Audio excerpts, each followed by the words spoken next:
जीवन में सही फैसले करें। हिंदी कहानी। जीवन में आप क्या सोचते हैं इससे फर्क नहीं पड़ता है, मगर आप क्या करते हैं इससे फर्क पड़ता है। यह बात उस समय की है जब वह लड़का अपने घर से चला गया था। उसने यह भी नहीं सोचा था उसके माता पिता परेशान होंगे। वह आराम से समय बिता रहा था, मगर जब 1 साल बीत जाता है, वह घर आता है, वह देखता है उसके पिता बैठे हैं, वह कुछ सोच रहे हैं, माता भी बैठी है। वह लड़का घर के अंदर नहीं जाता है। तभी उसका दोस्त बाहर मिलता है। वह कहता है तुम घर के अंदर नहीं जा रहे हो। वह लड़का कहता है मेरी हिम्मत नहीं हो रही है, मुझे लगता है मैंने गलती किया है।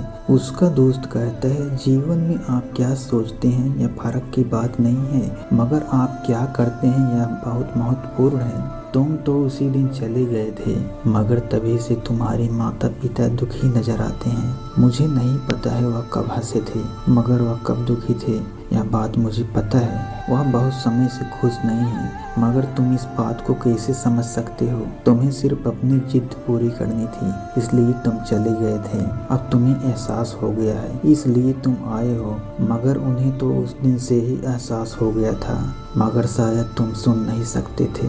अब वह लड़का कहता है मुझे समझ आ गया है। वह घर के अंदर जाता है, उसके माता पिता देखते हैं, उसके बाद कहते हैं तुम आ गए हो, आज के बाद तुम्हें जो करना है वही तुम कर सकते हो, मैं तुम्हें कुछ नहीं कह सकता हूँ। मगर वह लड़का कहता है मुझे समझ आ गया है, मैंने गलती की है, इसलिए मुझे माफ कर दो, आज के बाद कुछ भी गलती नहीं होगा। उस दिन के बाद लड़के को समझ आ गया था। इसलिए जीवन में कभी भी गलत सोच नहीं रखनी चाहिए, अपनी सही सोच के साथ जीवन में आगे बढ़ना चाहिए। अगर दोस्तों यह कहानी आप सभी को पसंद आई है तो हमारे वीडियो को लाइक करें और हमारे इस चैनल को सब्सक्राइब करें और नोटिफिकेशन बेल को ऑन कर दें, ताकि हमारे फ्यूचर वीडियो का नोटिफिकेशन सबसे पहले आप तक पहुँचे।